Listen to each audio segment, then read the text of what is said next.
scene makes the movie. It's like the same thing with like Star Wars, Mm-hmm. like having like the protagonists be all these people from around, like Star Wars, like 1, 2, 3, 4, 5, whatever, were just like white, except for Orlando. That's it, Yeah. And it was great to see this, like the latest Star I don't Wars. think Chewbacca was there.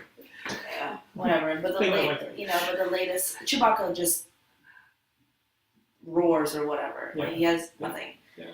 He's being translated for. And now we have Guardians of the Galaxy. So. Yeah, we have like all these things where like it's exciting to see people that look like you do awesome things. Mm-hmm. I don't think like a lot of people understand that. Yeah. Like I saw Star Wars and I saw 2 Vietnamese people on screen. You're talking about Last Jedi. Yes. Right.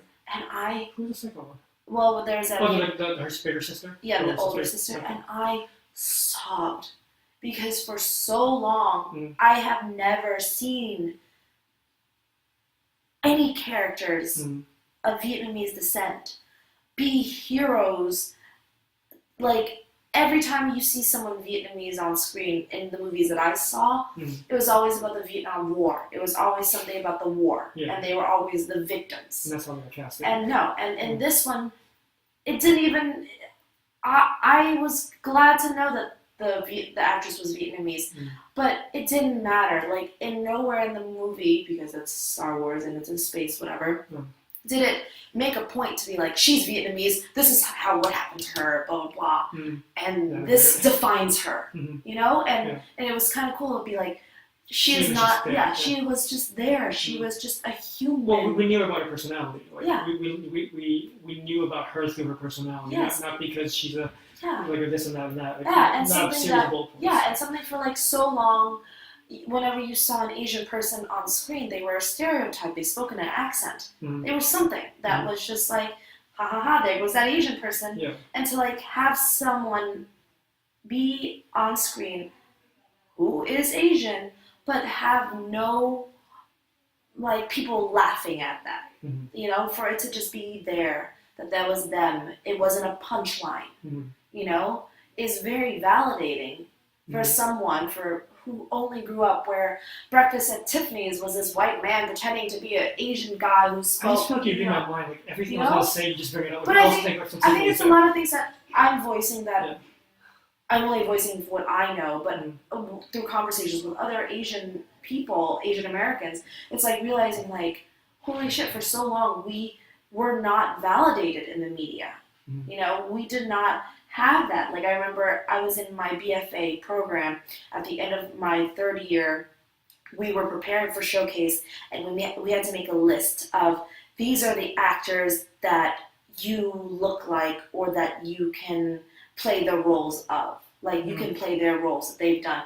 And all these kids had like all lists and lists of like white actors or Denzel, like all this stuff. And I was like, fuck, I have Lucy Liu?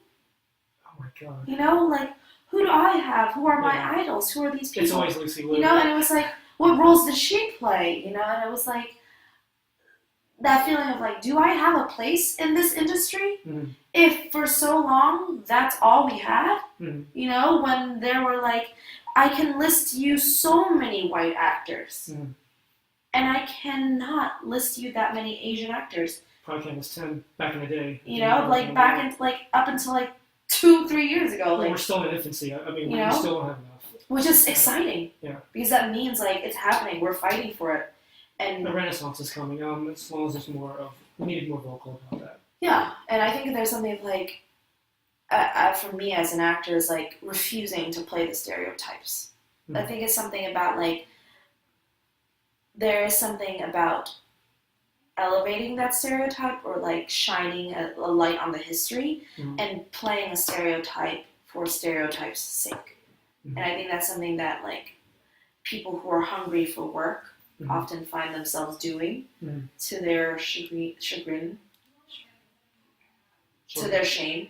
And I think that's something that, like, I think you can do an accent on camera as long as it's truthful. You know, if it's truthful to that character and it is that character, it's the essence, versus is it a punchline? Is this character put in here as a punchline? Then that dehumanizes the whole thing. Yeah. You know, it makes everyone feel bad. It makes the actor feel bad.